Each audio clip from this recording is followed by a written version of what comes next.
낭만서점 131회 시작합니다. 안녕하세요. 문학평론 쓰는 허입니다. 여러분, 지난 방송에서 청천벽력 같은 소식을 접하셨죠.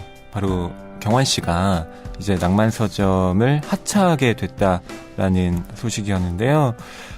그 이후로 많은 분들이 댓글을 달아주셨습니다. 아쉬운 마음, 그리고 경환씨를 응원하는 마음 많이 담아주셨는데요.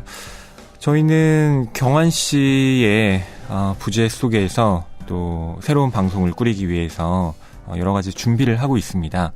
그래서 다음 진행자를 구하기 전에 먼저 여러분의 게스트를 모셔서 함께 방송을 좀 진행해 보려고 하는데요. 그 첫 번째 주자로 저희 낭만서점의 단골 손님이죠. 또 고전 문학 읽기를 진행하고 계시는 박혜진 평론가님 모셨습니다. 안녕하세요.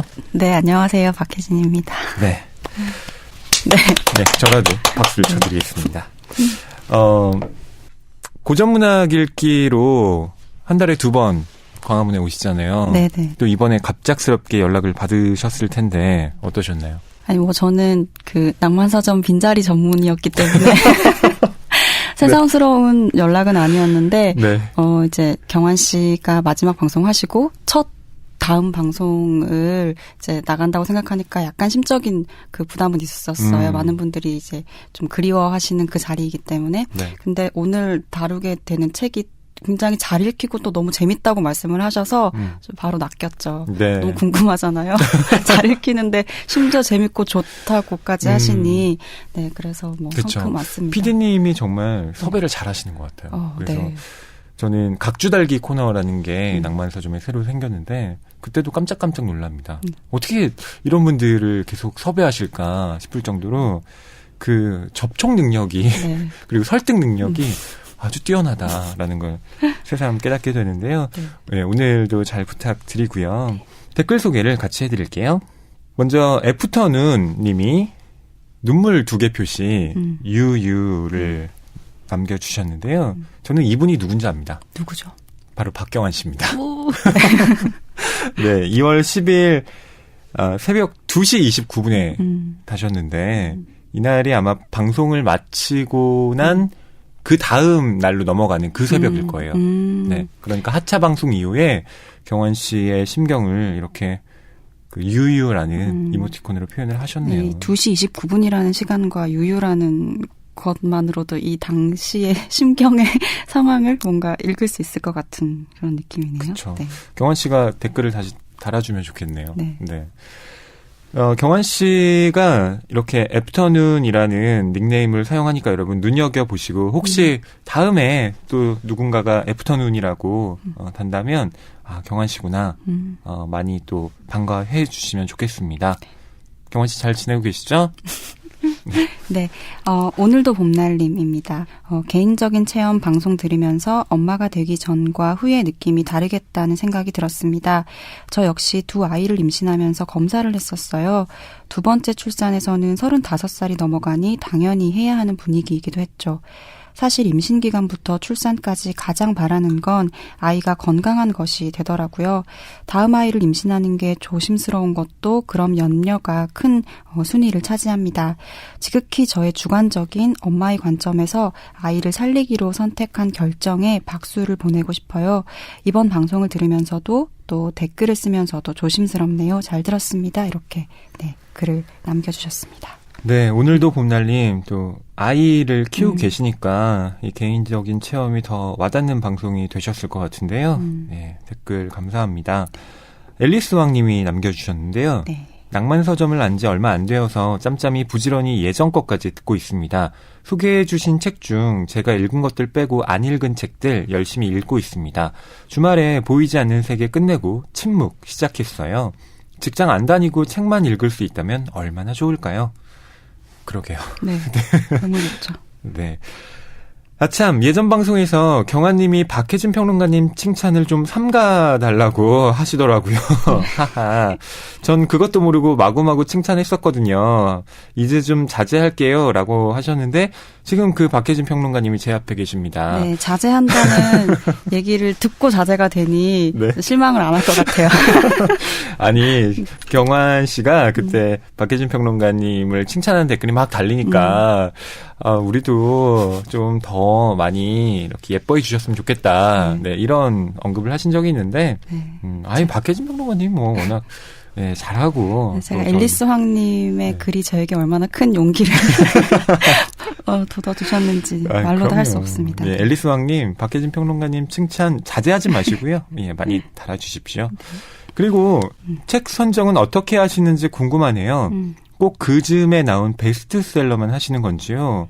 라고 물어보셨는데 그렇진 않고요.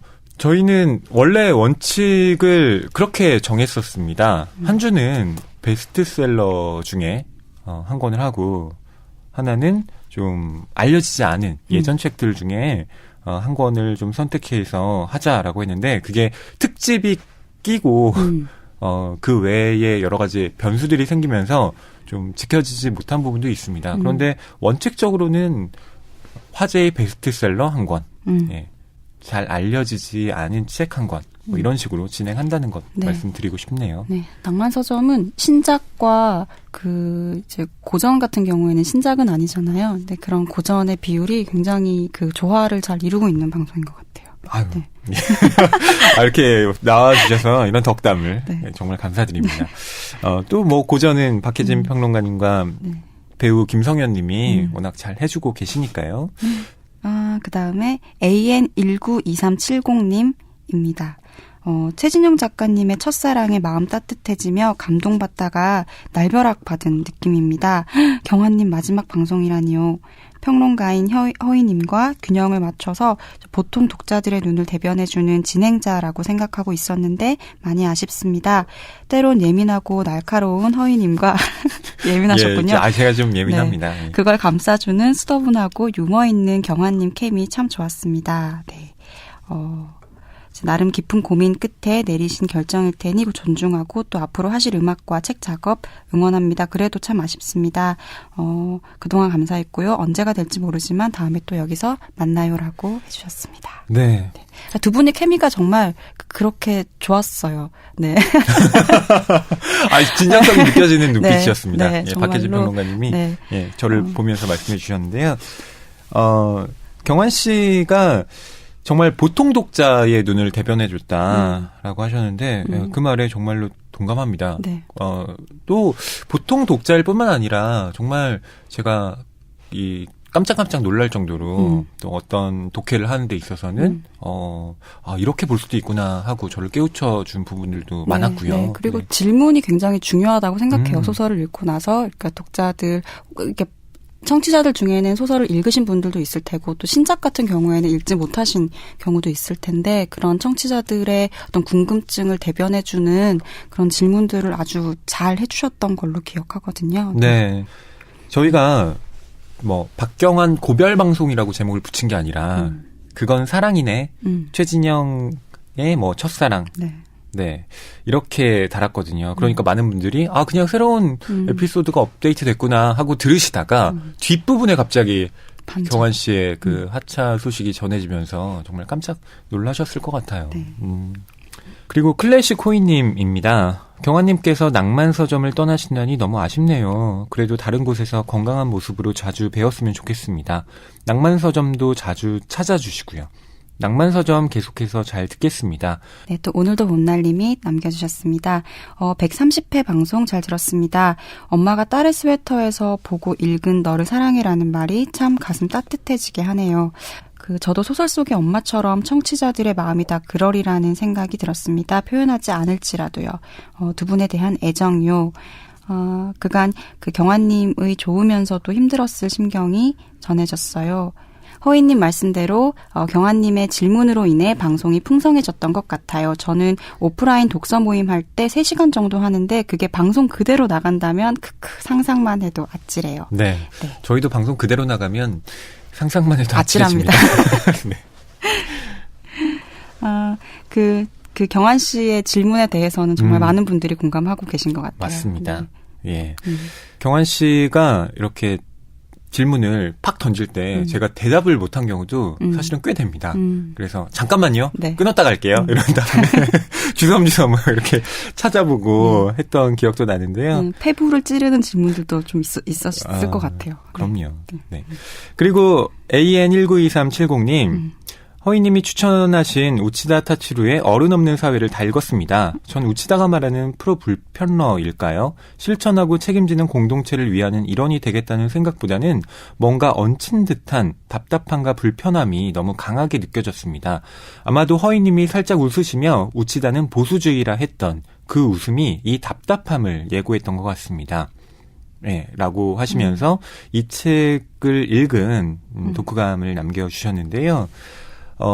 맞습니다. 우치다 타츠루의 책이 한국에 많이 번역되고 있는데 저는 이 저자의 기본적인 마인드는 보수주의라고 생각해요. 그래서 제가 이 책을 소개하면서도 그런 부분을 좀 감안하고 읽으실 필요는 있다라고 사실은 그런 뉘앙스를 좀 띄고 말씀을 드린 거였는데요. 그걸 AN192370님이 정확하게 캐치를 하신 것 같습니다. 네. 예, 보기에 따라서는 정말 불편할 그런 지점들이 있는데 그래도 제가 이 책을 소개해드렸던 이유는 한국에는 우치다 타츠루의 보수주의를 가진 사람도 매우 적다고 생각해요. 그러니까 저는 보수주의나 진보주의나 어쨌든 사회 안에서 공존해야 할 필요성이 있다라고 생각을 하는데 한국은 건강한 보수주의라기보다는 이상한 국수주의 같은 느낌이 정쟁적이거나 드는 네,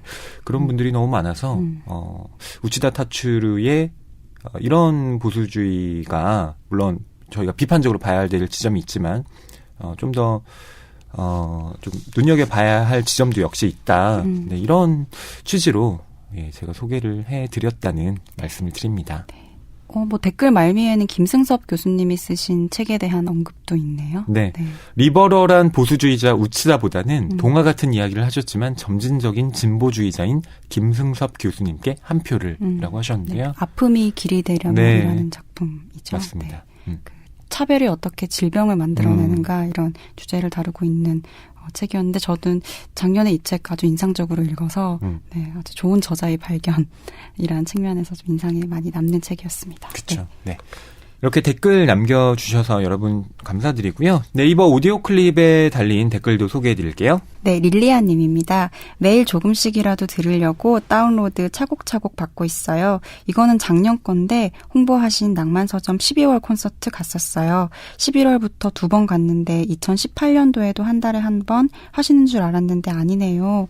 아쉬워요 너무. 그래도 남은 방학 그리고 학기 중에도 꾸준히 듣는 조용한 팬 계속할게요. 이렇게 남겨주셨어요. 네.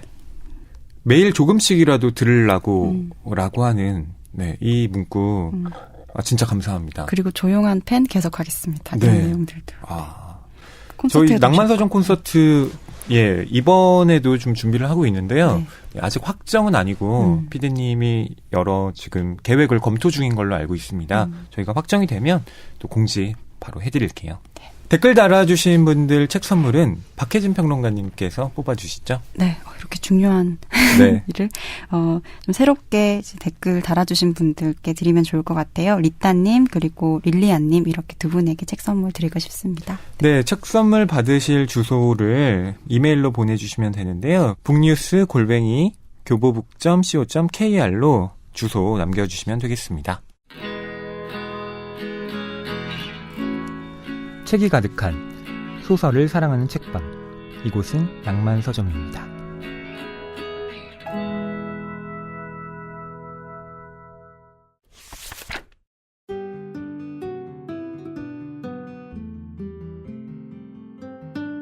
이번 주 출판계 브리핑입니다. 네, 문단 내 성폭력 문제 단호히 대처하겠다. 세계일보 기사입니다. 최근 한국작가회의 이사장으로 선출된 소설가 이경자 씨는 문단 내 성폭력 문제에 대해서 이같이 말했습니다. 그는 현재 작가회의 내 성폭력 관련 징계 규정이 구체적으로 없다면서 이를 명문화한 상벌위원회를 만드는 것을 고려 중이라고 설명했습니다. 이 이사장은 과거 남성들이 챙기지 못한 여성적 감수성과 시각으로 작가회의를 이끌 것이라고 강조했습니다. 그는 남성들은 정해진 틀 속에서 앞서거니 뒤서거니 선후를 다투는 것을 좋아하는데 작가회의도 그런 남성 문화가 존재한다는 생각이 들었다며 나는 어떤 종류의 폭력도 원하지 않는다고 덧붙였습니다. 이사장은 또 자유실천 문인협회를 만든 것이 작가회의 정신이고 뿌리라며 작가들은 현실을 언어로 그리는 것이 운명인데 그것이 안 될 때 이런 단체를 만드는 것이라고 말했습니다. 이어 유신체제에서 투옥, 구금, 실직의 두려움이 왜 없었겠냐면서 이것을 뒤흔드는 어떤 일도 작가회의 회원이라면 해서는 안 된다고 강조했습니다. 네. 정치적인 문제의 작가들이 진보적인 발언을 또 많이 하잖아요. 네. 네. 하지만 젠더적인 이 부분에 있어서도 그런 일관된 정신, 네, 다른 잣대가 아니라 같은 의견을 보여주셨으면 하는 바람 있습니다. 두 번째 소식입니다. 일본 만화가들 해적판 나무에 밥줄 끊길라 애타는 호소라는 제목의 연합뉴스의 기사인데요.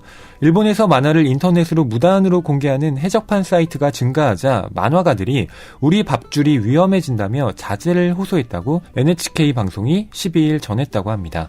일본 만화가협회는 전날 성명에서 만화나 잡지를 인터넷에 무단으로 공개하는 해적판 사이트 이용이 젊은 세대 중심으로 작년 가을부터 급증한다며 이를 이용하지 말도록 독자에게 호소했습니다.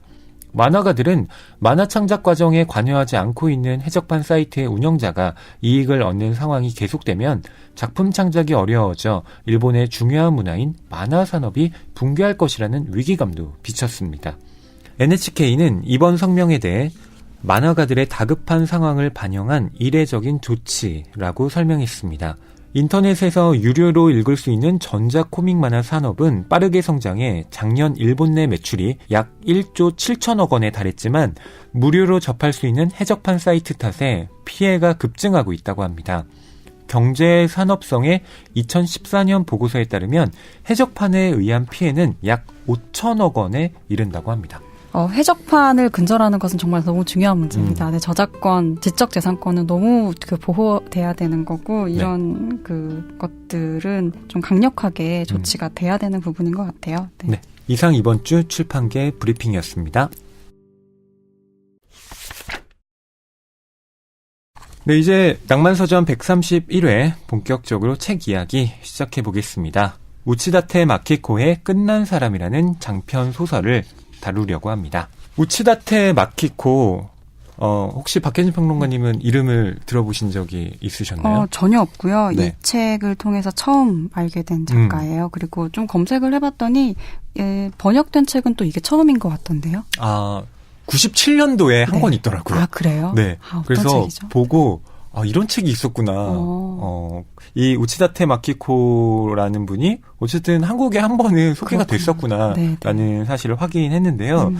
이번에 이 끝난 사람으로 많은 사람들이 이제 주목을 하게 됐죠.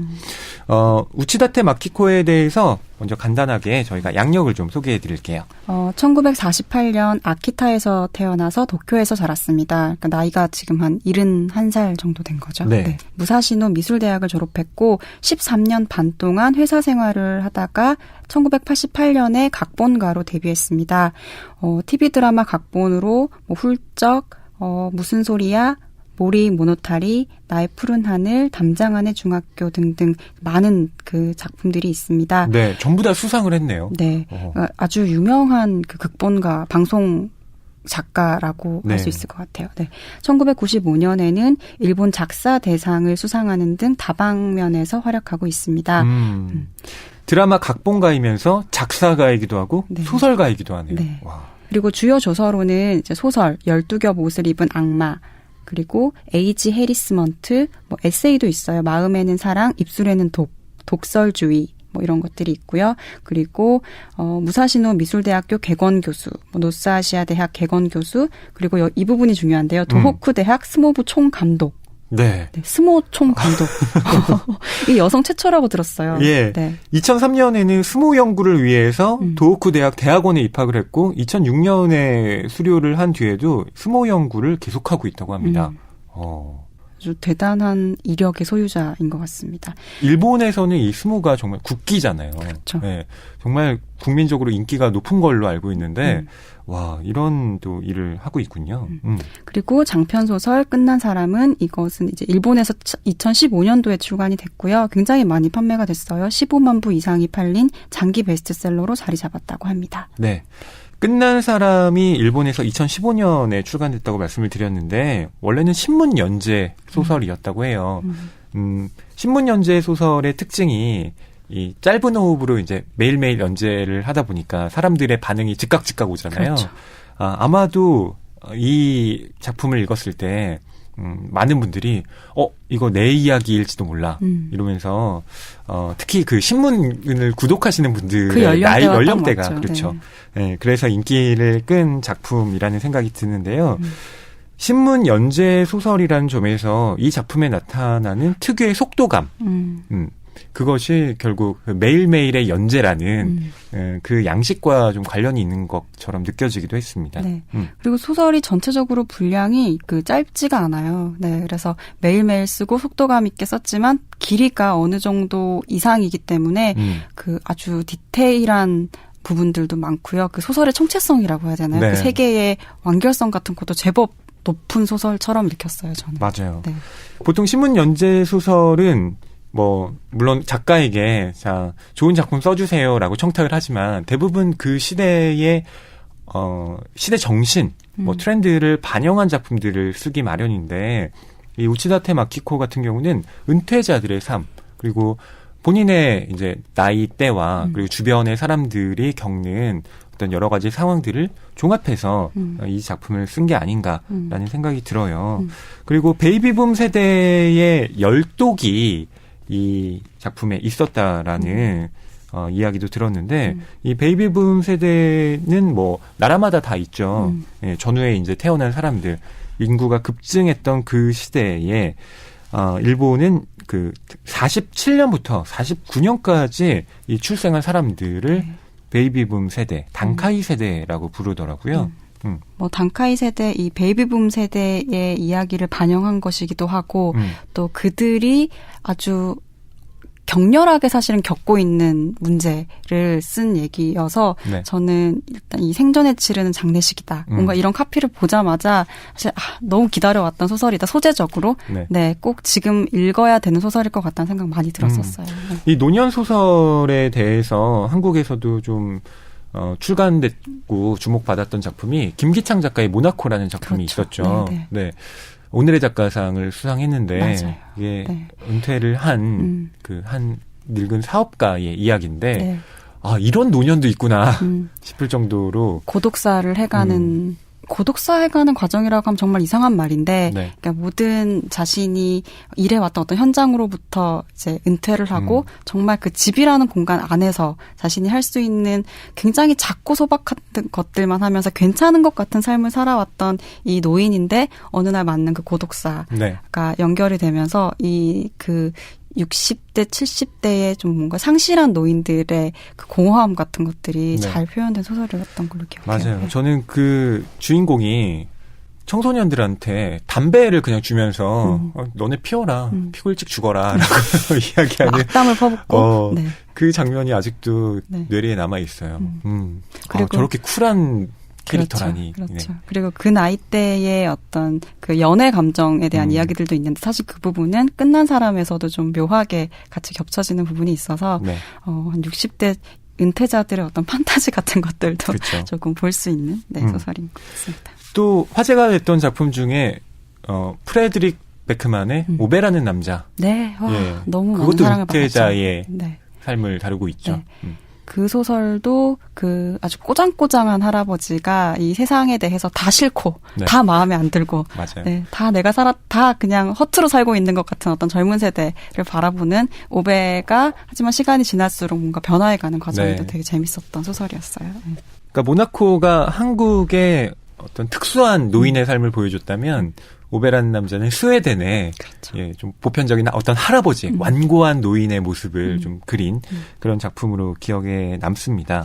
이 우치다테 마키코의 이 끝난 사람은 좀 더 현실적인 예, 그런 노인이 아닌가라는 생각도 저는 들었는데 네. 이 끝난 사람이라는 제목에 대해서 먼저 좀 설명을 드리도록 할게요. 이건 우치다테 마키코가 이 작가의 말에 쓴 내용을 좀 읽어드리면 도움이 될 것 같은데요. 이런 이야기를 쓰고 있습니다.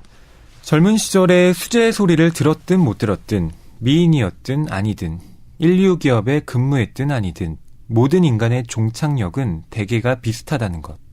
종착지에 도달하기까지의 인생은 학력이나 자질 등 수많은 운 등의 영향을 받고 격찬이 손득이 있었겠지만 사회적으로 끝난 사람이 되고 나니 다 똑같았다. 일렬횡대다. 이 책의 주인공처럼 종착지에 도달할 때까지 잘 굴러온 인생들은 오히려 일렬횡대를 받아들이기 어려워 힘들어했다. 그렇다면 무엇을 위해 그토록 열심히 공부를 하고 아등바등 출세를 향해 몸부림을 쳤던가? 혹시 종래에는 이렇게 일렬횡대가 된다는 것을 알았다면 과연 그렇게 피나게 살았을까? 그런 생각을 하다 보니 끝난 사람이라는 타이틀이 확실히 머리에 떠올랐다. 네, 이런 글입니다. 네. 이 주인공이 63세잖아요. 네. 네. 사실 원하면 65세까지 일을 할 수 있습니다. 하지만 이 사람은 그런 비참함을 경험하고 싶지 않은 거죠. 이렇게 눈치 봐가면서 뒷방에서. 네. 그러니까 별로 중요하지 않다고 생각하는 일을 하면서 65세까지 채우기가 싫은 거예요. 그래서 이제 정년을 하는데 아주 엘리트입니다. 네, 좋은 대학을 나왔고 여기서 도쿄대 법대를 나왔죠. 네, 그리고 한국으로 따지면 뭐 서울대 예전 뭐 법학과 네. 출신. 뭐. 프라이드도 강한 것 같고 네. 좋은 학교를 나왔습니다. 그리고 은행에 들어가서 이제 은행원으로 출세 가도를 달리는데 이제 끝까지 올라가지는 못하죠. 조금 뭐라 그럴까, 줄을 잘 선다고 할까요? 뭔가 이런 정치를 잘하는 사람이 안 되는 거죠, 이분은. 네, 그래서 끝까지 올라가지는 못하고, 이제 말년에, 자회사의 전무로 퇴직을 하게 됩니다. 그러니까 한마디로 어떤 정점에서 퇴임을 하는 것은 아니고, 약간 한껏 비켜난 자리에서 퇴임을 하게 되는 건데, 네. 그 이후에, 이제 집으로 돌아오죠. 집으로 돌아와서 아주 안락하고, 사실 어떻게 보면 아무 일도 일어나지 않은 평화로운 삶을 사는데, 그걸 이제 견디지 못하는 거죠. 네, 한 9개월 동안 그 삶을 지속을 하는데 네. 가족들도 별로 시큰둥하고요. 네, 자기 자리를 못 찾는 거예요. 네. 은퇴하면 취미생활도 하고 아내와 뭐 어디 놀러도 다니고 뭐 그런 삶도 좋겠지 했는데 아내가 정작 너무 바빠요. 당신 왜 이렇게 집에만 있어? 라고 하고. 네. 네. 아내는 이미 이제 미용 기술도 배우고 해서 뭐랄까요, 이제 지금 삶을 너무 즐기고 있고 네. 아이들은 다 장성해서 다 자기 삶을 꾸리고 있고 뭐 어떻게 할 수가 없는 겁니다. 어떻게도 해볼 수 없는 삶. 그래서 취미도 만들어 보려고 하지만 예. 갑자기 만드는 인위적으로 만드는 취미가 즐거울 리 없잖아요. 네, 그래서 되게 곤혹스러움을 이제 계속 경험을 하는 거죠. 네. 그런 부분도 정말 리얼했어요. 이 사람은 본인의 삶에 대해 그렇게 말을 합니다. 나는 취미고 뭐고 없다. 나는 오직 일만 하며 살았고 그래서 나에게 일이 사라진 지금 이 순간 그러니까 뭘 찾아야 할지 모르겠다. 이런 고민을 좀 토로를 하는데요. 이 끝난 사람이라고 할 때의 이 제목 그러니까 일이라는 나의 전부를 채웠던 그것이 사라지는 순간 나는 이제 끝난 사람이 되었다라는 것인데 이 우치다테 마키코의 저는 그 작가의 말 중에 그런 말이 참 인상적이더라고요. 미인이든 아니든 인류 기업에 근무했든 아니든 모든 인간의 끝은 대개가 비슷하다. 끝나고 나면. 네. 근데 거기까지 가는 과정은 정말 좀 많이 또 다르잖아요. 너무너무 다르고 네. 하루하루가 고투이고 뭐 정말 그 평가들도 다 다르고 네.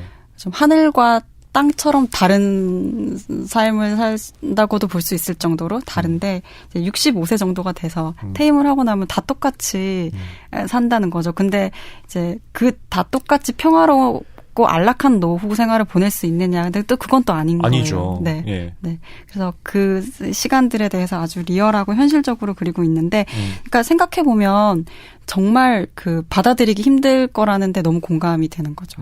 네. 그냥 일을 자신의 전부라고 생각하고 일에서 얻는 만족감이 내 삶에 대한 만족감이었는데 그 정년이라는 건 사실 사회가 정한 끝이잖아요. 예. 내가 정한 끝이 아니라. 네. 근데 그 끝까지 가고 나면 그 다음부터는 그 내 모든 존재였던 감각들이 다 사라져 가는 거죠. 그러면 그 다음부터는 어떻게 살아야 돼요? 갑자기 모두를 전환한다는 게 되게 그러니까 부자연스러운 일이잖아요. 네. 그래서 그 감정에 저는 굉장히 공감을 많이 하는 편이고 일에 몰입을 많이 하면 할수록 더 그럴 것 같아요. 네. 특히 한국이나 일본 같은 사회는 이 일이라는 것에 자기의 존재를 거는 경우가 정말 많잖아요. 열심히 네. 하죠. 진짜. 뭐 요즘은 뭐 젊은이들이 많이 좀 생각이 달라져서 그렇지 않은 케이스도 생기고 있지만 기본적인 정서 자체는 우선은 일을 시작하게 되면 회사에서 좀 승진을 하고 거기서 안정된 어떤 보수를 받으면서 그 가정을 꾸리는 이런 삶의 모델 같은 것이 일본이나 한국이나 네. 비슷하게 아직까지도 좀 유지가 되고 있는 것 같아요. 그렇기 때문에 역설적으로 그 일이 전부 다 끝났을 때는 네, 정말 나는 이제 다 끝났구나.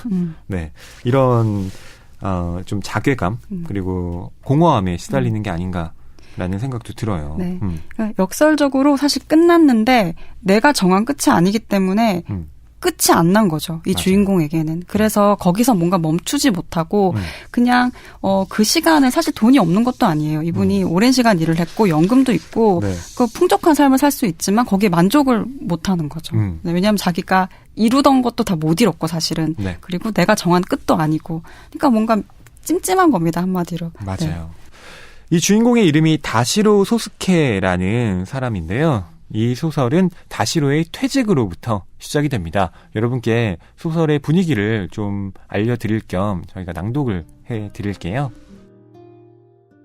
정년퇴직이라 이건 뭐 생전 장례식이다. 전무실인 내 방에서 책상에 놓인 시계를 멍하니 바라보는데 문득 그런 생각이 들었다. 앞으로 20분 후면 마감을 알리는 벨이 울릴 것이다. 그와 동시에 40년에 걸친 나의 샐러리맨 생활이 끝난다.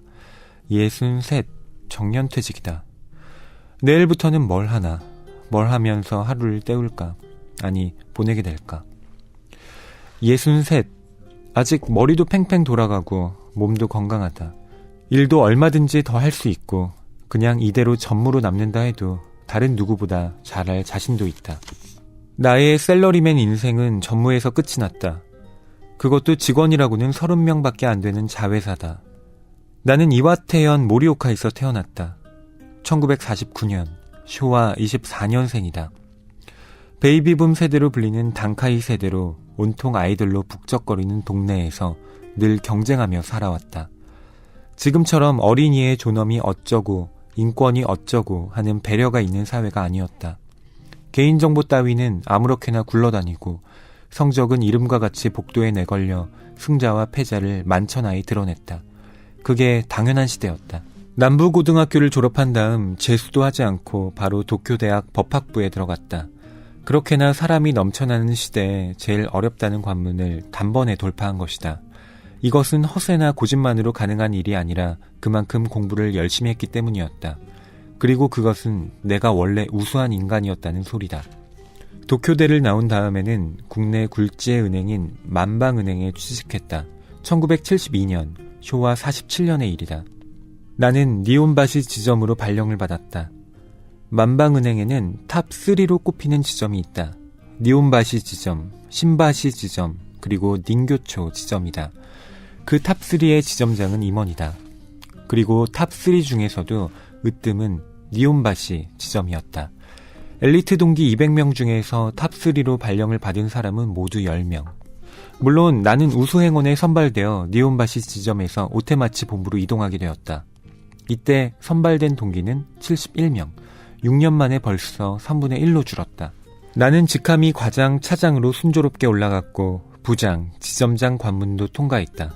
첫 직함 경쟁에 함께 돌입했던 71명의 동기 중에서 이 관문에서 20명이 승격되고 나머지는 도태되었다. 입사 후 16년 만에 10분의 1로 줄어든 셈이다. 그리고 나는 39에 최연소 지점장으로 발탁되었다. 그 후 본부 작은 부서의 부장직을 거쳐 43세 업무개발부장이 되었다. 그 40대가 내 인생의 황금기였다. 어떠셨습니까? 이 다시로의 지난 날을 돌아보는 이 심정. 저는 제 심정을 돌아보는 줄 알았어요.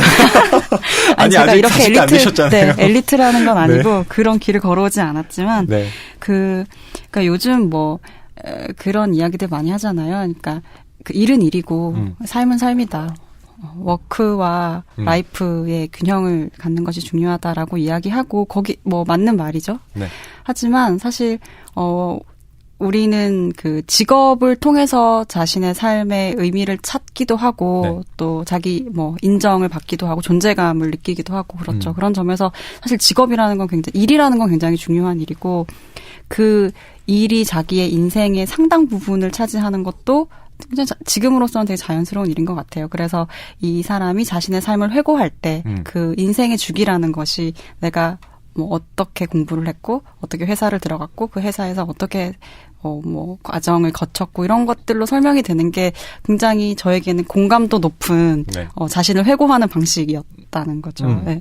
그러니까 회고라는 걸 할 때 보통 뭐 가족을 떠올리기도 하고 친구들을 떠올리기도 하고 자기가 어떤 사회적인 공헌을 했는지 이런 일을 이렇게 떠올리기도 하는데 이 사람은 정말 전형적으로 학교부터 시작해서 일, 뭐 직장 그 코스가 전형적으로 좀 정해져 있는 거잖아요. 네. 그리고 자기 자신에 대한 그 자부심이라고 있습니다. 할까요? 네. 네, 있죠. 네. 네. 물론 냉정하게 본인을 난 좀 허세가 있다 이렇게 평가를 하기도 하지만 나 도쿄대학 법학부 재수도 하지 않고 들어갔다. 한 번만에. 네.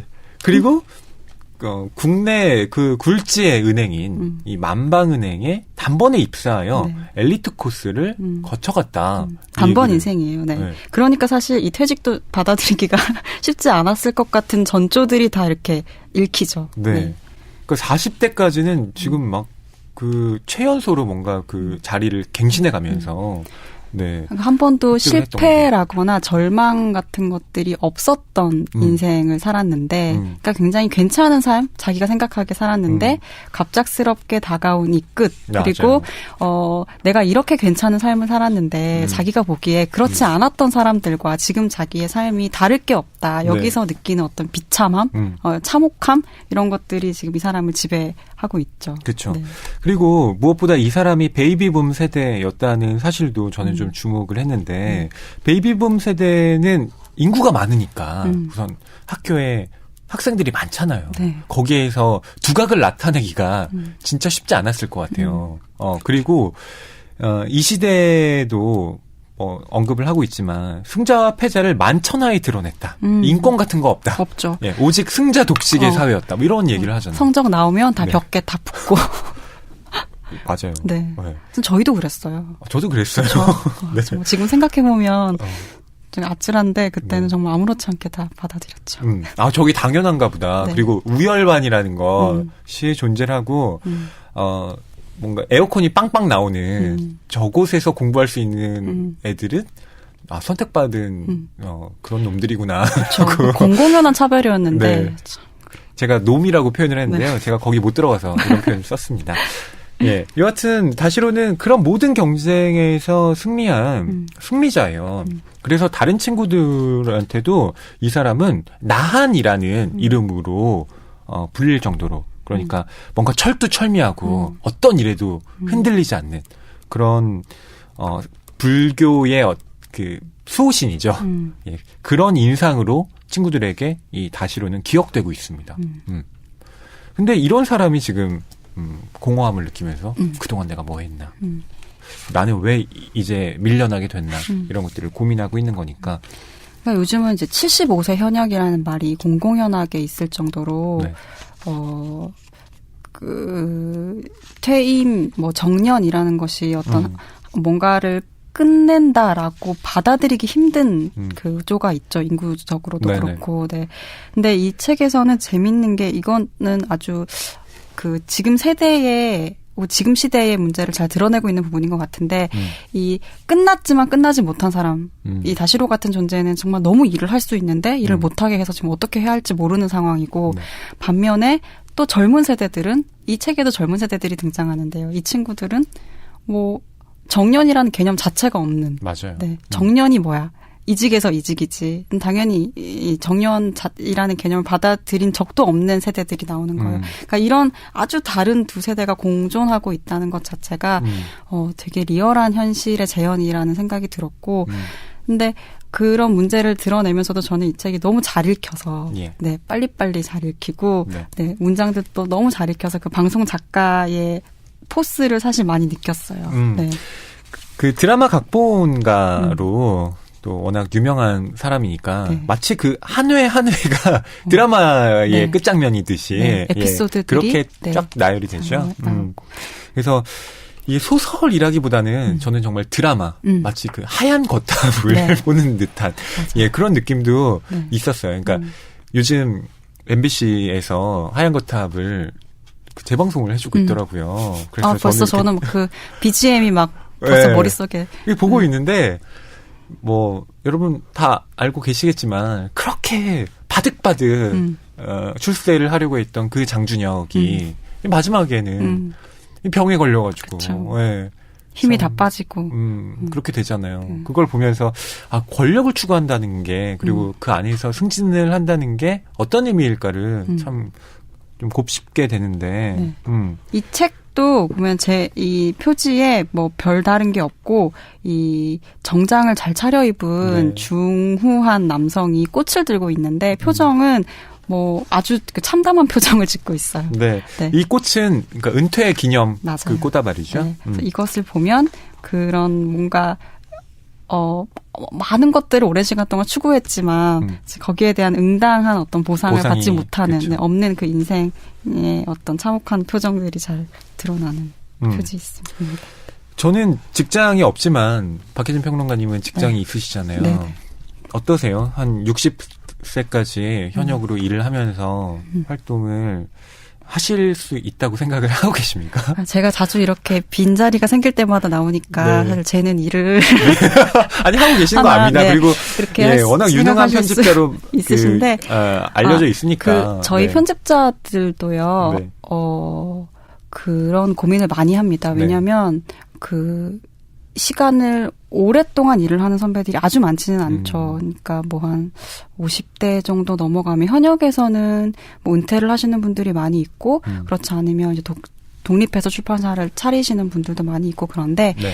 그 시니어라는 개념이 아직 없는 것 같아요. 그러니까 시니어 편집자. 그래서 어떤 그 경험을 가지고 있으면 그 경험대로 그 일을 할 수 있는 네. 네, 오랜 경험을 가지고 있는 편집자들이 그 포지션을 찾기가 좀 어려운 것 같은데 그런 점에서 저도 그런 고민을 많이 하죠. 내가 60이 됐을 때도 책을 만들 수 있을까? 그래서 만든다면 어떤 책을 만들 수 있을까? 뭐 이런 고민 많이 하고 오지 않을 것 같지만 또 어느 순간에는 아주 심각하게 고민이 되고 뭐 그런 부분이에요. 네. 그렇죠.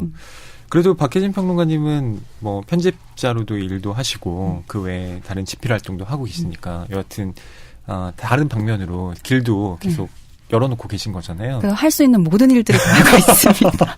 길이 하나라도 더 선택할 수 있기 위해서. 네.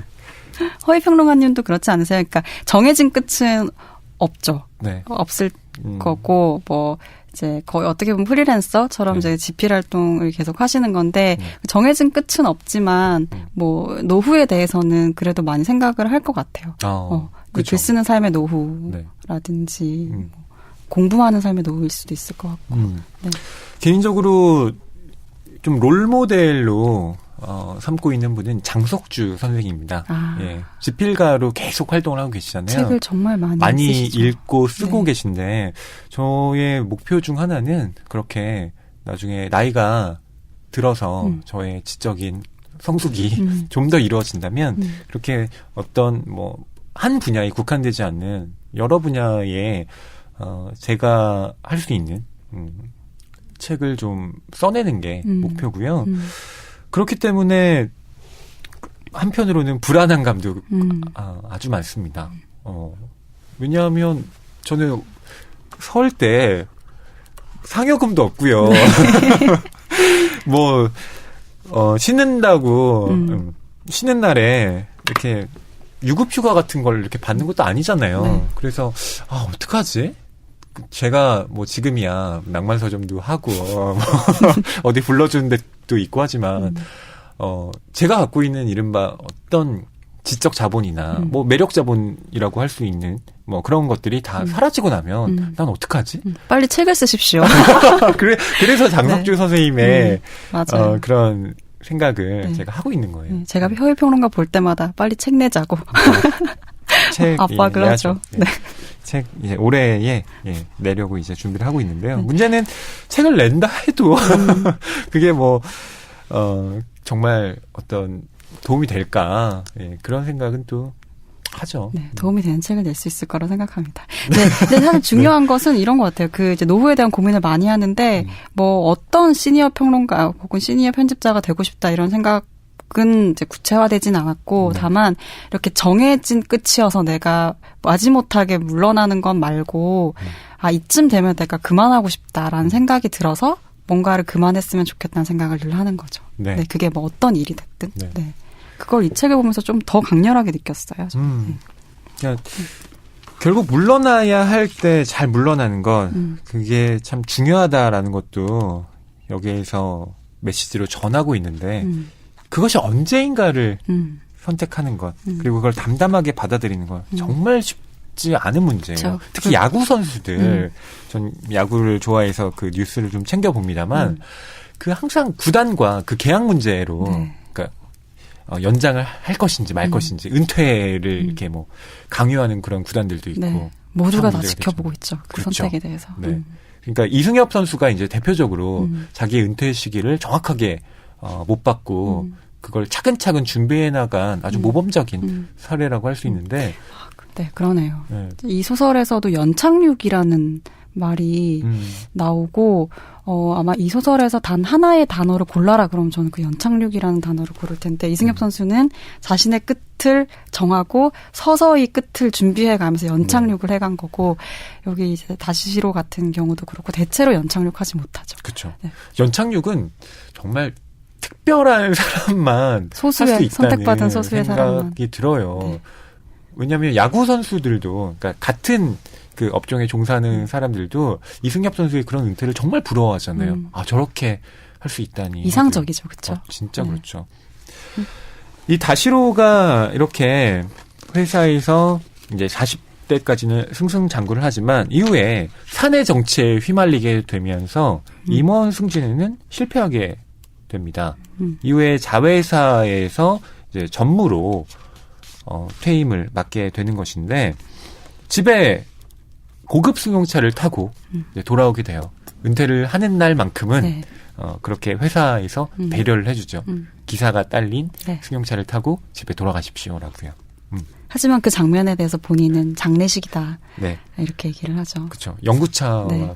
비슷한 외양을 갖고 있고 여기에서 클락션만 길게 울리면 이건 정말 장례식과 다름없다. 네. 저는 네. 그 매칭이 와 참, 맞아요. 이렇게 떠올릴 수도 있겠구나 싶더라고요. 그 회사 생활을 하면서 쌓아왔던 그 자아는 사실 이제 더 이상 살아있으면 안 되는 거니까 장례식이 맞죠. 어떻게 맞아요. 보면. 네. 자, 이렇게 집에 돌아온 다시로를 가족들이 환대해 줍니다. 아내인 지구사가 있고요. 또 딸과 사위, 또 지구사의 친척이자 다시로의 좋은 말벗인 도시가 축하를 해주는데요. 저는 이 환대, 잘 돌아왔어요 하고 맞아주는 이 파티도 참 좋더라고요. 그런데 이 파티를 맞는 다시로의 마음은 굉장히 착잡합니다. 그 복잡한 심경을 잘 나타내는 장면이 하나 있었던 것 같아요. 네. 네. 그게 이제 이 다시로의 그간의 고생 혹은 노력들을 치하해주는 이 자리였는데 이제 가족들은 다 이 다시로에게 그동안 너무너무 수고했다라고 이 수고한 항목들을 이렇게 얘기를 해주는데 그 순간 고작 내가 이 오랜 시간 동안 한 것이 뭐 이런 가족들을 위한 어떤 희생, 희생의 연속적인 희생 이것이란 말인가 라면서 굉장히 자괴감을 느끼는 장면이 있거든요. 그렇죠.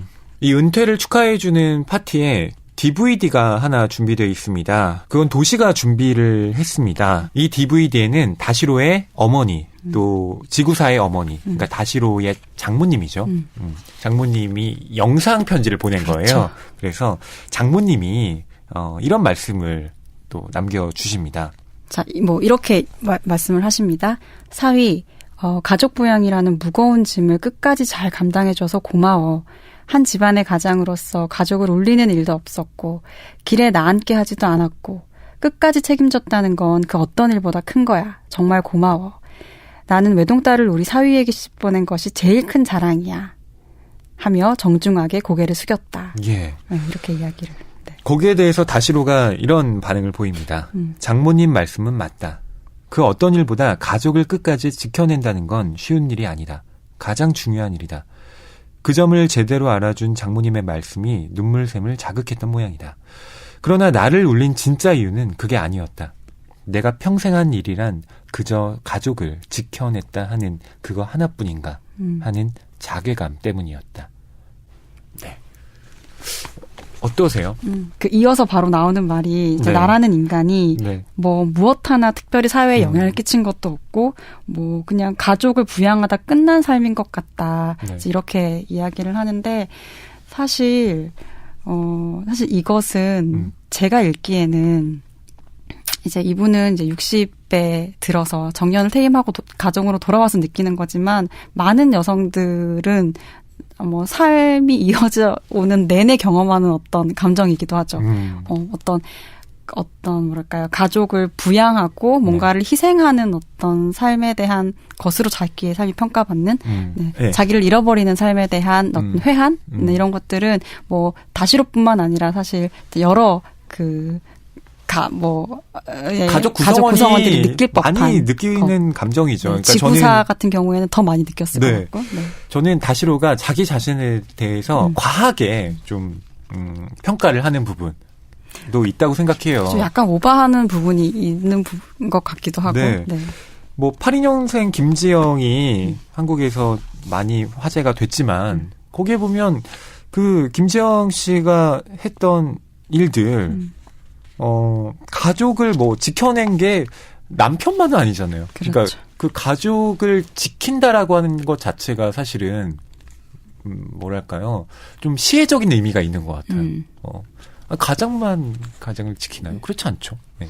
그래서 이 초반에 나온 다시로의 어떤 감정들이 그리고 자기 자신에 대한 과한 어떤 동정심 뭐 이런 것들이 이런 것들.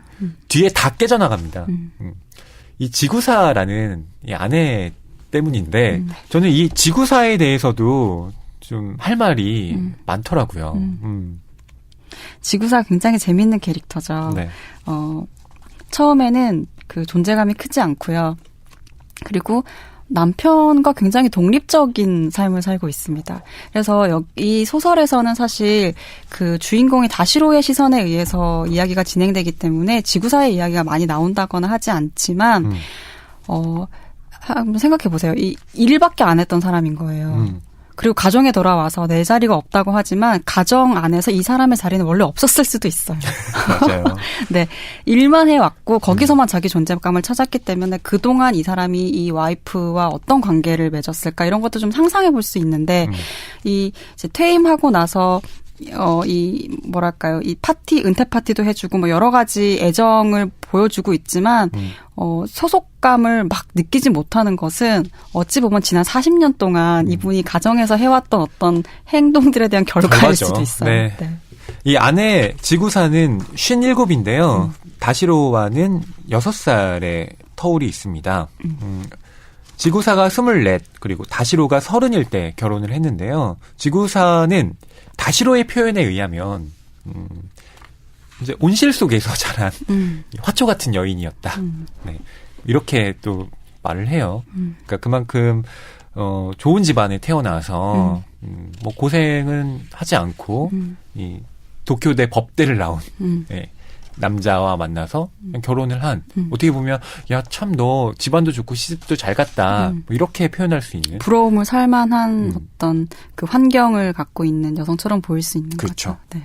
하지만 그 지구사 같은 경우도 지금 자기 삶을 자기가 원하는 방향으로 가지고 가기 위해서 사실 되게 노력하고 있다는 모습이 좀 보여요. 왜냐하면 뒤늦게 어떤 기술을 배워서 자기 스스로 사회로 나가서 일을 하려고 하는 뭐 굉장히 지금 액티브한 삶을 살고 있거든요. 네. 그러니까 더 이 남편이 보기에는 자기 삶과 대조를 이루고 자기와 달라 보이는 네. 좀 막 박탈감을 더 느끼게 하는 어떤 대상이긴 한 거죠.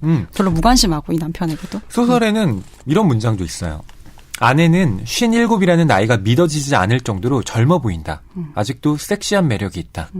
이런 표현도 있고요. 또 43세에 무슨 생각을 했는지 갑자기 미용 전문학교에 들어갔다라고 했는데 이 무슨 생각을 했는지를 왜 모르냐는 거죠. 그렇죠. 이걸 알아야 되는데 다시로가 이게 답답한 부분인 거죠. 그래서 지구사는 별로 말을 많이 하지 않아요. 이 남편에게. 근데 그것은 이 지구사의 성격이라기보다는 이렇게 추측건데 그동안 많은 말을 했지만 기억해주지 않았을 가능성이 높고 별로 관심이 없었을 가능성도 굉장히 높은 거죠. 그렇죠. 네. 참 남자들이 흔히 하는 얘기가 내가 일이 바빠서 당신한테 소홀했다 이런 건데 정말 아무리 일이 바빠도 글쎄요.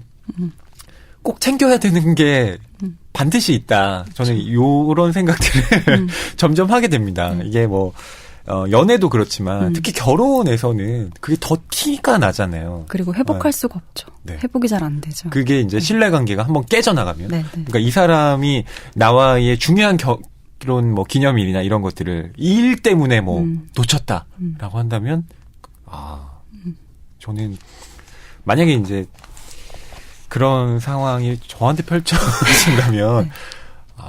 참혹할 것 같아요. 그래서 다이어리나 뭐 이런데 그런 중요한 기념일들은 네. 알림 서비스 받으셔야죠. 그럼요. 네, 저도 알림 서비스 잘 이용하고 있어요. 그렇죠. 평상시엔 좀 잊고 있다가 네. 뭐 티는 안 내더라고요. 네. 네. 두 사람이 대화하는 부분 중에서 저는 진짜 재밌는 장면이 있었어요. 네. 그 다시로가 걸핏하면 이제 읽어서 읽는 책이 한 권 있습니다. 다쿠보쿠의 책인데요. 네. 이시카와 다쿠보쿠. 그 이시카와 다쿠보쿠의 시집을 제가 들고 왔습니다. 네. 네. 예쁩니다. 네. 이 다쿠보쿠는 아주 그 젊을 때 돌아가셨죠. 요절을 한 시인인데 일을 진짜 많이 했어요. 네. 일을 많이 했고 일을 해서 본 돈으로 뭐 꽃을 샀다. 뭐 이런 내용의 시들도 있고, 그러니까 항상 일을 많이 했고, 근데 그 일을 많이 하고 소진된 자신에 대해서 또 어떤 만족감을 느끼고 뭐 이런 시들도 있고, 근데 그런 시들을 읊으면서 되게 감정이입하고 뭐 이런 그 행태들을 보입니다. 그래서 네. 좋아하는데, 그래서 다쿠보쿠의 시집 한 줌의 모래를 읽고 있는 그 다시로, 그리고 다시로가 아내와 대화를 계속 하려고 하는데 뭔가 잘 맞지 않고 어긋나는 그런 장면입니다. 네. 비어있는 두 손이 허전해 다쿠보쿠의 한 줌의 모래를 펼쳤다. 그 후 이시카와 다쿠보쿠를 읽고 있다. 특별히 도움이 되는 것은 없지만 시집은 역시 좋다. 지금까지의 나와는 가장 다른 분야였다. 남자들이 활약하는 기업 소설이나 논픽션은 읽고 싶지 않다. 페이지를 넘기니 기분 좋게 피곤하구나. 숨도 안 쉬고 일에 몰입한 이 피로감이라는 한 수가 있었다. 마음에 스민다. 메이지 42년에 지은 시라고. 해설에는 당시 다쿠보쿠는 도쿄 아사히 신문사의 교정기라는 안정된 직장이 있었고 문예 잡지 스바루 편집도 하고 있을 때라 담배도 피우지 못할 정도로 바쁜 생활 속에서도 깊은 충족감을 느끼고 있었던 것 같다 라고 쓰여 있었다. 그리고 다쿠보쿠의 일기가 인용되어 있었다. 어떤 일이나 상관없이 하루 종일 한가할 틈이 없을 정도로 일에 몰입한 후의 마음은 비할 곳 없이 상쾌하다. 삶의 깊은 의미가 어쩌면 여기에 있는 것이 아닐까. 이 또한 마음에 스민다. 기업 소설에서 활약하는 남자들의 이야기보다 훨씬 감동적이다. 밤. 지구사는 패션 잡지를 오려서 스크랩을 하느라 정신이 없다. 나는 무료하게 멍하니 그것을 보고 있다. 당신 다쿠보쿠라도 읽지 그래? 낮에 많이 읽어서 이제 됐어. 그래? 그건 뭐하러 그렇게 오려붙여? 참고하려고. 참고가 돼? 그 가게에 그런 미인들도 오나? 그렇지는 않지만 목욕할래? 지구사는 스크랩하던 손을 멈췄다. 당신은 좋겠다. 할 일이 있어서. 난 요새 살아있는 게 불행하다는 생각이 들 때가 있어. 누구나 다 그렇지 않나? 목욕 어떻게 할 거야?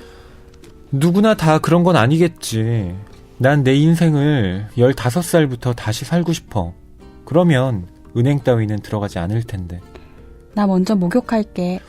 당신은 인생 다시 살고 싶다는 생각 해본 적 없어? 없어. 내가 늙었다는 증거구나. 진짜 나이 들고 싶지 않은데.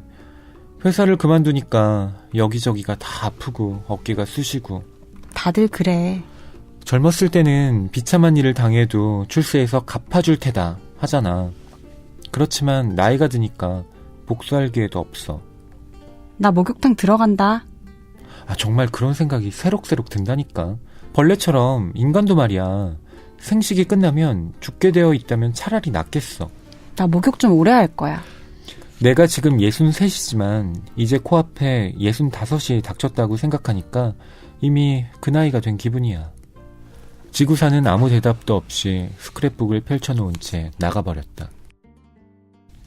저는 이 부분 읽으면서 네. 너무 재밌었던 것은 이 다시로가 정말 눈치가 없어요. 정말 눈치가 없고 네. 지금 저 상대방의 심리 상태에 대해서 정말 1도 관심이 없어요. 맞아요. 자기 할 말만 계속 하는 거예요. 근데 그게 한 에피소드와도 연결이 되는데 이상한 게 이 가족들이 전부 다 아빠한테 자꾸 연애하라고 합니다. 아빠 너무 심심하면 연애해. 그리고 그 말을 듣고 엄마도 지구사죠? 연애해 당신. 연애를 부추겨요. 네. 도대체 뭐야 이 가족 이런 생각이 드는데 중간에 이 다시로가 어떤 젊은 여성을 네. 만나서 약간 호감을 갖게 되는 상황이 생기는데 그 상황에서도 정말 눈치가 없습니다. 네. 네. 상대방의 어떤 의사라든지 마음이라든지 이런 것들을 뭐랄까 헤아리지도 못하지만 헤아리려고 하는 태도도 별로 없어요. 네. 이제 그런 것들. 그 관심은 자기에 대한 내가 그동안 정말 열심히 살았는데 나 왜 이렇게 거둔 성과가 없는 것 같지? 그러니까 지금 자기 연민에만 깊이 빠져 있는 건데 이게 꼭 은퇴를 했기 때문에 느끼는 뭐 그런 자기 자신에 대한 어떤 그 고독감이라기보다는 원래 이 사람이 걸어왔던 행보 자체가 자기를 위주로 그러니까 내가 우선 잘하면 나는 성공할 수 있어. 그러니까 확고한 자기 확신 안에서 살았던 사람이기 때문에 굳이 주변 사람들을 그렇게 돌아볼 여력 그리고 이유가 없는 사람이라는 생각이 들더라고요. 맞아요. 이게 엘리트 의식의 또 기본적인 속성인 것 같기도 하고요. 그리고 이 다시로의 삶을 쭉 이렇게 들여다보면 사실 노후라는 게 내가 살아생전에 열심히 일을 하고 그러면 그 다음에 이어지는 것은 아주 어떤 보상으로 자연스럽게 평안한 삶이 이루어지는 게 아니라 그때 평안하고 가족들과도 원만한 삶을 살려면 사실 그거는 아주 열심히 일할 때인 그 40년 동안 네. 그거 차곡차곡 그것들이 쌓여야지 노후가 됐을 때 내가 일을 하지 않을 때도 그 관계가 이렇게 지속이 되고 평안한 삶이 이루어지는 거지 갑자기 끝이 난 것처럼 갑작스러운 끝을 본인이 받아들이지 못한 것처럼 가족들은 갑작스러운 시작을 역시 받아들이기 힘들거든요. 근데 너무 밑도 끝도 없이 갑자기 이런 생활을 같이 하려고 하는 거죠. 어떤 감정을 나누려고 하고 네. 네, 그런 갑작스러움들이 좀 슬프지만 우프다고 할까요? 네, 되게 슬프고 한편으로 좀 비참하기도 하고, 네, 안타까웠고, 그 젊은 여성과의 관계도 좀 이렇게 손발이 오글오글하고, 네, 약간 안타까운 면들이 되게 많았었어요. 그러니까 다시로는 대화의 기술을 잘 모르는 사람인 것 같아요. 여기에 보면, 스크랩을 하고 있는 아내에게, 이렇게 뭐하러 그런 거는 오려 붙여? 한 다음에, 그런 게 참고가 돼? 당신이 일하는 그런 가게에 미인들이 와?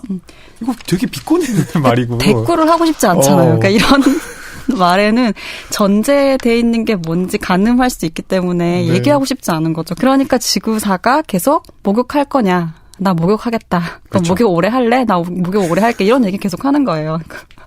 그러니까 이런 거 보면 진짜 반성하게 됩니다. 네. 이 다시로가 이후에 은퇴의 삶을 어떻게 꾸려볼까 고민을 하다가 우선은 헬스클럽에 등록을 해요. 몸은 좀 건강해야 되니까 최소한 내가 다른 사람에게 의지 않고 내 몸을 좀 이끌고 다니고 싶다라는 생각으로 헬스클럽에 등록을 하는데 거기에서 젊은 남자를 만나게 되죠. 네. 스즈키라고 하는 사람인데 이 사람은 주로 노인들이 많은 그 오전 시간대 헬스클럽의 스타입니다.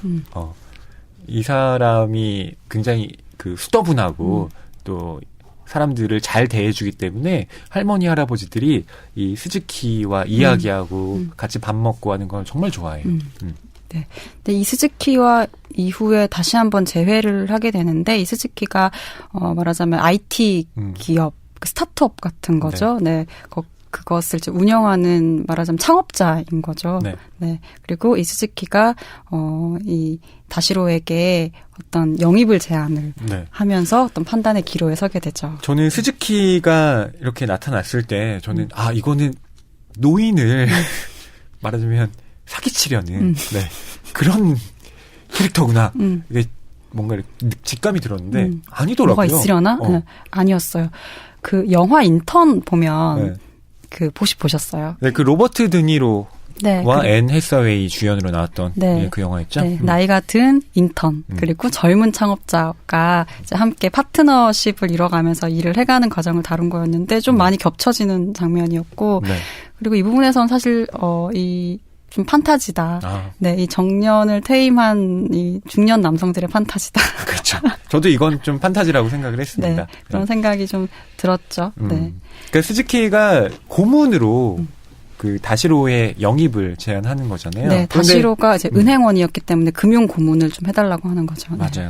근데 그 전엔 이 다시로가 또 다른 일을 또 해보려고 준비를 하고 있었는데 그게 뭐냐면 아까 박혜진 평론가님이 그 이시카와 다쿠보쿠에 대한 언급을 해주셨지만 이 다시로가 이 시인의 시에 빠져들면서 이 사람 연구를 해봐야지라고 하고 대학원 준비를 합니다. 네. 그러면서 문화센터에 등록을 해요. 네. 우선 이 문학 공부를 좀 해봐야지. 그러려면 강사들의 수업을 들으면서 내가 어떤 연구를 할지 그 주제를 정해야겠다라는 마음으로 가죠.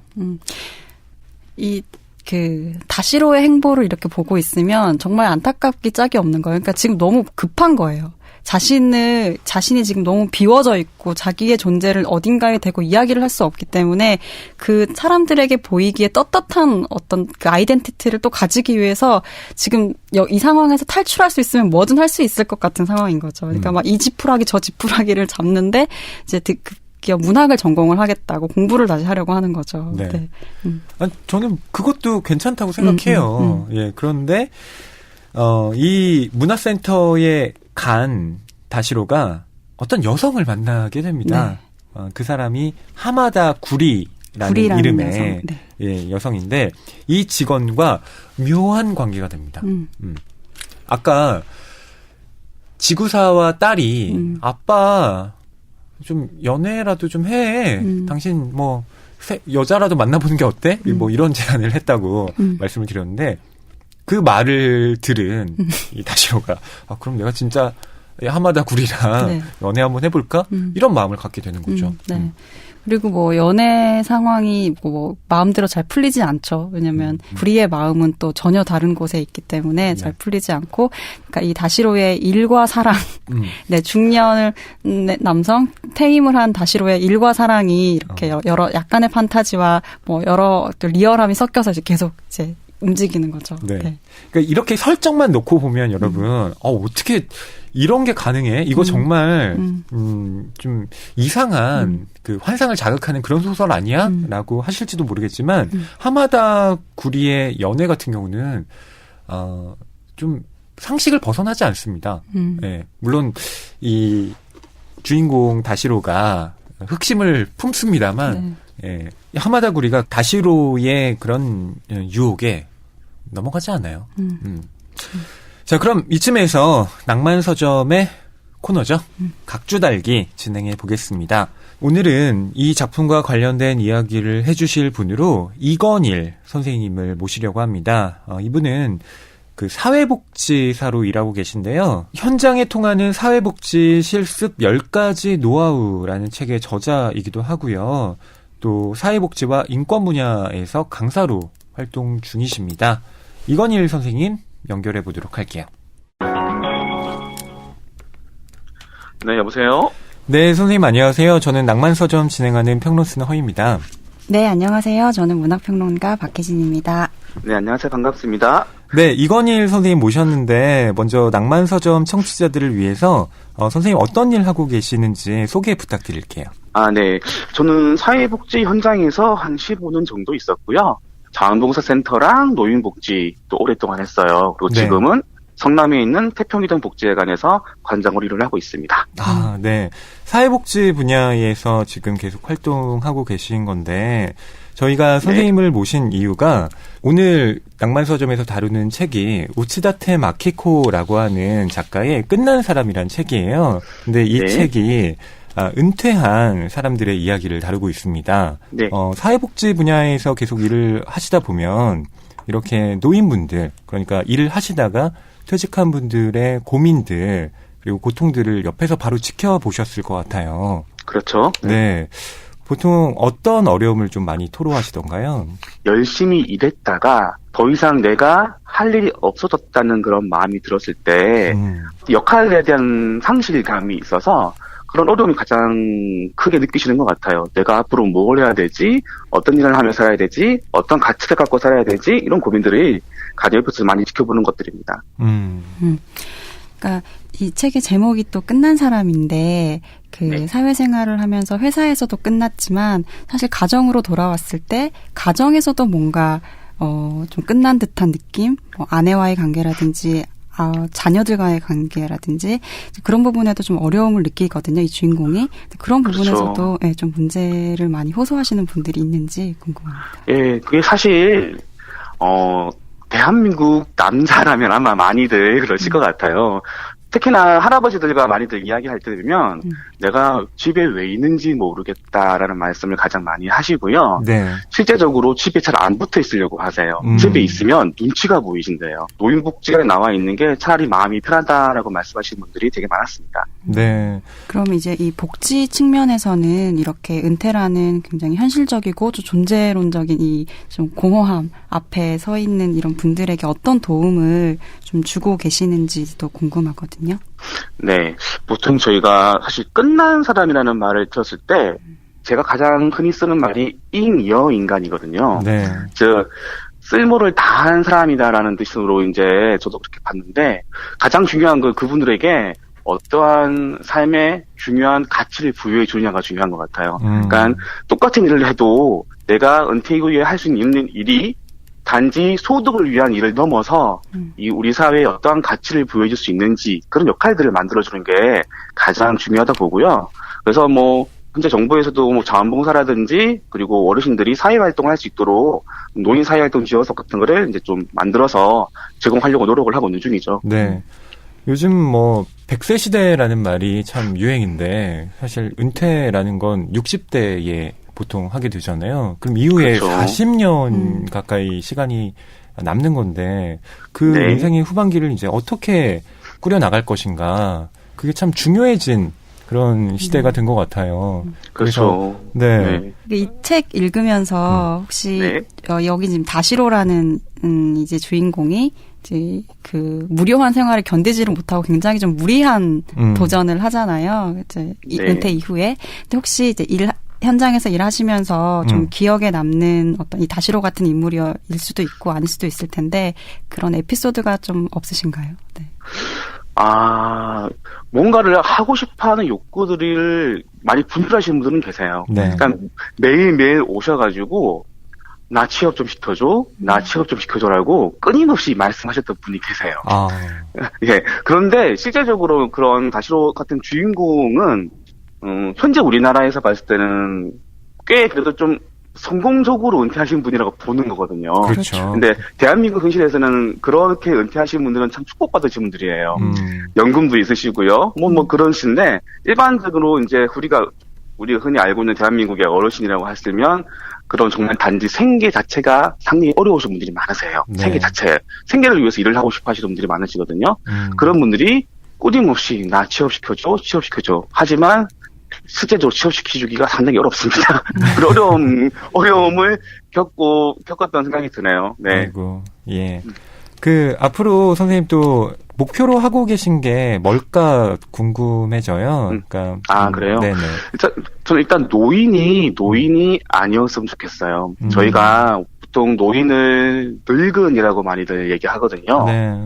근데 늙은이가 아니라, 즉 노인이 아니라 선배라고 불려줬으면 좋겠어요. 선배.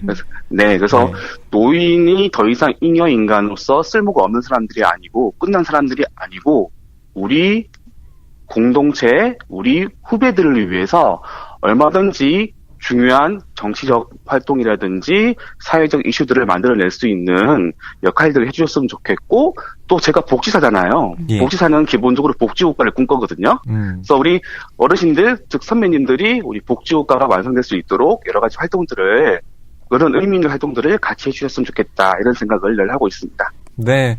선생님, 낭만서점의 각주달기에 출연해 주셔서 너무 감사드리고요. 앞으로도 사회복지 분야에서 많은 활동 부탁드리겠습니다. 네, 감사합니다. 네, 고맙습니다. 감사합니다. 네. 네, 이건일 선생님과의 각주달기였습니다. 네, 최근에 뉴스를 좀 보니까 일본에서 한 마트에서는 이제 원하면 80세까지 일을 할 수 있도록 네. 정년을 좀 연장시켜주는 법이라고 하긴 그렇고 어떤 규정들이 마련이 됐다고 조례 하는데, 같은 게 그렇죠. 통과됐나 봐요. 특정 그 마트에서.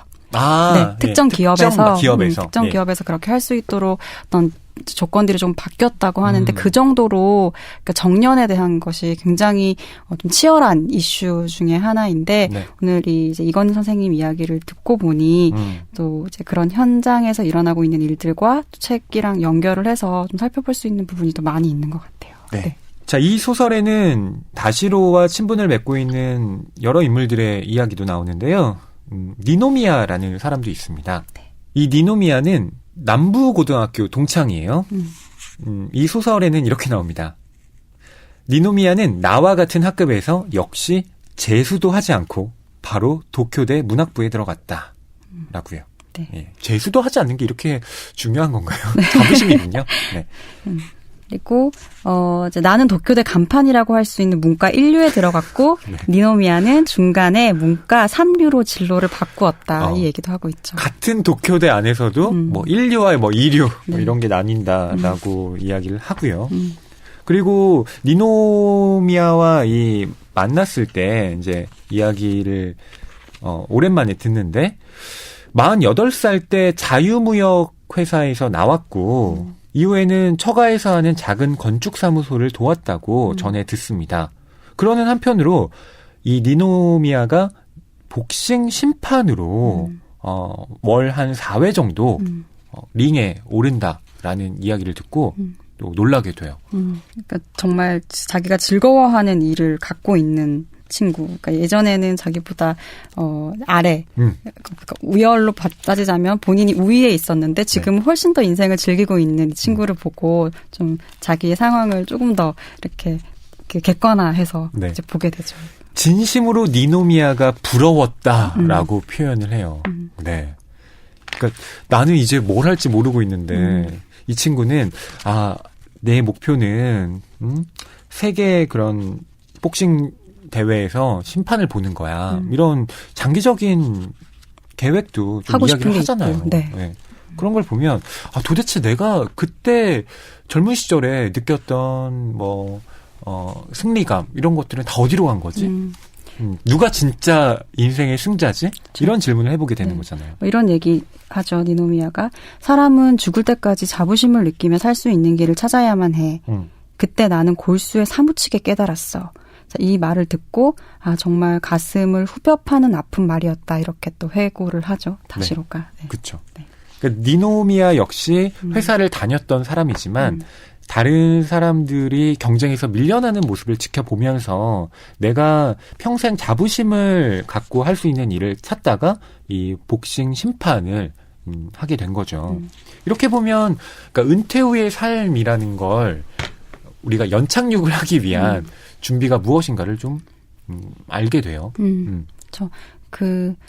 오래 생각을 하고 사실은 자기가 원하는 것이 뭔지 내가 살고 싶은 삶이 뭔지에 대해서 계속해서 생각을 하고 있어야지만이 그 이후의 삶, 그 직업이 끝났을 때 그 이후의 삶에 대해서 천천히 그 연착륙을 할 수 있다는 걸 좀 보여주는 그 인생들이었어요. 그 그쵸. 친구들. 네. 네. 우리는 학창 시절부터 늘 경쟁에 시달리잖아요. 사실 대학에 오는 것부터가 그렇습니다. 치열한 경쟁을 뚫고 좋은 대학에 입학해서 어떤 직장을 갖는 것을 당연시 여기고 항상 경쟁, 이겨야 돼 이런 논리 속에서 살아왔는데 제가 거기에서 조금 다른 생각을 갖게 된 건 문학 평론을 하게 되면서부터인 것 같아요. 아, 그래요? 예. 그러니까 문학을 이제 본격적인 업으로 삼게 되면서 아, 도대체 여기서 이기고 진다는 게 뭐지? 내가 유명 평론가가 되면 이기는 건가? 내가 뭐 어떤 좋은 작품들의 해설을 맡거나 뭐 이렇게 인정을 받는 것이 이기는 건가? 아닌 것 같더라고요. 예.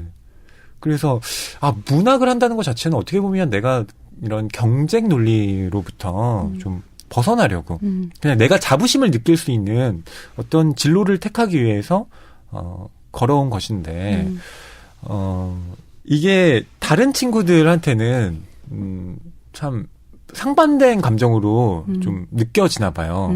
한편으로는 제가 부럽다는 친구들도 있고 야, 넌 그래도 직장 안 다니고 너무 자유의 몸이지 않니? 너 하고 싶은 거 다 할 수 있잖아 라는 그런 반응도 있고 또 다른 친구들은 야, 넌 불안해서 어떻게 사냐? 너 먹고 사는 거 걱정 안 돼?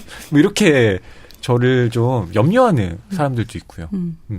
그래서 저는 그 양 갈래의 길에서 좀 갈팡질팡하며 살고 있는데 굳이 말씀을 드린다면 그래도 제가 이렇게 자유롭게 그냥 제가 할 수 있는 어떤 일을 하면서 살고 있는 지금이 그래도 제가 자부심을 느끼는 그런 길이 아닌가 싶어요. 사실 그 등단하기 전에는 너무너무 이 글을 쓰는 그 상태, 상황, 이 상황에 이르고 싶어서 정말 몸부림치잖아요. 몸부림치죠. 네. 고통스러워하고 몸부림치고. 그러니까 그 스텝 밟아 나갈 때마다 계속 그런 것이 있는 것 같아요, 과정이. 이 다시로 같은 경우도 지금 마지막에 굉장히 이렇게 방황을 하고 한 게 계속 어떤 우열에 의해서 평가되는 삶을 살았고 본인의 기준도 거기 있었기 때문에 자신은 그 우열에서 최정점에 이르지 못한 상태에서 끝을 냈기 때문에 계속 미진하고 내가 제대로 끝에 도달하지 못했다는 생각을 계속 하는 것 같아요. 사실 그렇게 보지 않아도 되는데 네. 그래서 여러 다른 이제 이어지는 부분들에서 선택을 하고 어떻게 보면 더 안 좋은 결과일 수 있지만 뭐 또 과거에 경험하지 못했던 끝을 경험하는 걸 수도 있고 그래서 전체적으로 보면 내가 만든 끝 내가 이렇게 당해하는 끝이 아니라 내가 만든 끝에 이르는 이제 이야기들이어서 저도 그러니까 굉장히 비교에 의해서 추동되는 인간인데 네. 근데 남과의 비교에 의해서 그런 삶이 아니라 내가 스스로 이렇게 자부심을 느끼고 내가 스스로 어떤 것들을 선택하고 끝을 만드는 삶으로 좀 전환해야겠다. 그런 교훈적인 네. 교훈을 좀 얻게 되는 소설이었어요. 이 다시로라는 인물에 대해서 우리가 좀 비판적으로 좀 접근을 많이 했잖아요. 근데 저는 이 인물에 대해서 긍정할 지점도 몇 가지는 좀 보이더라고요. 그중 하나가 저희가 언급은 하지 않았지만 이 스즈키의 영입으로 그 회사의 고문이 되고 거기에서 일하게 된 이 다시로가 최후에 하는 그 결단. 저는 그 책임을 회피하지 않으려는 자세가 그것이 어떻게 보면 다시로가 갖고 있는 장점이 아닐까? 그것도 상당히 좀 높게 우리가 좀 봐줘야 할 부분이 아닌가 생각이 들더라고요. 네. 물론 그게 가족의 입장에서 보면 여러분 땅을 칠 일이지만 네. 이게 저희가 어떤 일인지 좀 스포일러라 말씀을 드리긴 어려워요. 또 나온 지 얼마 안 된 책이라. 네, 네. 근데 이게 지구사의 입장에서 보면 뭐랄까요? 이건 남편으로서 해서는 안 될 일을 한 건데 목욕할래라는 말조차 이제 묻고 싶지 않아지는 일들이 일어나는데요. 하지만 이 사람의 판단을 통해서 이분이 그러니까 그 베이비붐 세대가 갖고 있는 어떤 가치관, 그렇죠. 네, 그리고 어떤 것들을 희생해서라도 뭔가를 이루어야 한다라는 어떤 책임감 뭐 이런 것들을 잘 이제 보여주고 있죠. 그쵸. 이 다시로의 선택들이. 네. 그러니까 이 책임감을 갖지 않는 사람들도 얼마나 많아요. 저는 이 다시로가 선택했던 이 부분, 물론 자기가 결정한 일에 대해서 예, 최후의 순간까지 그것을 붙드는 일입니다만 이것이 한국 사회에서도 좀 이른바 어른들이 이런 책임을 좀 다해줬으면 하는 그런 바람도 있습니다. 저희가 이 끝난 사람 이야기를 한 건요. 이 책의 한 3분의 1 지점 정도입니다. 뒤에 3분의 2는 이야기를 못했는데 참 서사가 빨리 진행돼요. 네네. 네. 제가 최근에 일본에서 이렇게 뭐 그 라이트 노벨과 일반적인 그 제너럴 픽션 경계가 없는 소설들이 많아지고 있잖아요. 네. 그래서 그런 이야기들을 많이 듣다가 이 소설을 읽고 이 소설이 그런 그 류의 전형인 것 같다는 생각이 들었어요. 그러니까 작가도 일단 방송 작가이고 네. 근데 소설도 쓰고 그래서 방송 작가 특유의 그 정말 군더더기 없이 이야기가 쭉 진행되는 그 캐릭터 중심으로 진행되는 이런 스타일도 있고 그러면서 되게 현실감이 있고 또 재미도 있고 그래서 이 소설을 읽으면서 우리나라에도 좀 이런 류의 소설이 많아질 것 같다는 생각도 들었고 또 독자로서 이런 장르의 소설을 읽는 것도 진짜 재미가 있어서 네, 좀 이런 류의 소설들이 더 많이 나와서 접할 수 있었으면 좋겠다는 생각도 많이 들었어요. 이 소설의 결말이 저는 좀 크게 예상을 벗어나지 않아서 좀 뻔하다는 느낌도 없진 않았습니다. 그런데 이 마지막 결말이 예를 들어 소설 초반부부터 그런 선택을 하는 것으로 나왔다면 전 크게 실망을 했을 텐데 이 다시로가 그런 모든 일을 겪고 나서 마지막에 가는 그 결말에 이르는 건 좀 합당한 설득이 되더라고요. 네. 그러니까 물론 제가 뻔한 감이 있습니다라고 하지만 거기에 이르는 그 과정을 다 거치고 난 사람의 선택이라는 점에서는 또 납득이 되는 지점이 있다는 거예요. 네. 저는 결론 좋았어요. 진짜 좋았고 특히 제가 굉장히 관심을 갖고 있어 하는 어떤 소재예요. 네. 이 결론이. 이걸 정말 말씀을 드리지 못해서 안타까운데 나중에 소설을 다 읽으신 분들과 네. 모종의 어떤 공감이 되겠죠. 네. 그래서 사실 읽으면서 한 3분의 2 지점까지 왔을 때 여기서 끝나도 되지 않나? 이게 왜 이렇게 이야기가 길어? 라고 생각을 했는데 뒷부분으로 가서 어떤 결말에 이르면서 그 결말을 설득당하기 위해서 그 앞부분이 필요했더라고요. 그렇죠. 네. 그 디테일하고 좀 구체적인 이야기들, 심리들 이런 것들이 결과로 잘 이어져서 저는 굉장히 끝이 좋았던 소설. 네. 끝난 사람의 끝이 굉장히 좋았던 소설이었어요. 네. 자, 여러분 이 우치다테 마키코는요. 여성 작가입니다. 근데 남성 화자의 1인칭으로 소설을 썼는데 그것이 그 거의 위화감이 없을 정도로 그 남자의 심리를 잘 반영했다고 해요. 여기에 보면 요미우리 신문 특별편집위원이라고 하는 하시모토 고로라는 사람이 있는데 남자죠. 60대인 내 자신이 발가벗겨진 기분이 들 정도로 무섭고 리얼하다라고 평을 해놨어요. 네. 그만큼 이 작품이 그 어떤 남자의 심리를 잘 드러낸 작품 또한 그 반대편에 있는 지구사라고 하는 그 안에 여성의 심리 역시 이 우치다테 마키코가 놓치지 않고 잘 표현을 했기 때문에 균형 잡힌 그러니까 젠더적으로 그런 소설이었다는 점도 좀 말씀을 드리고 싶어요. 네, 아주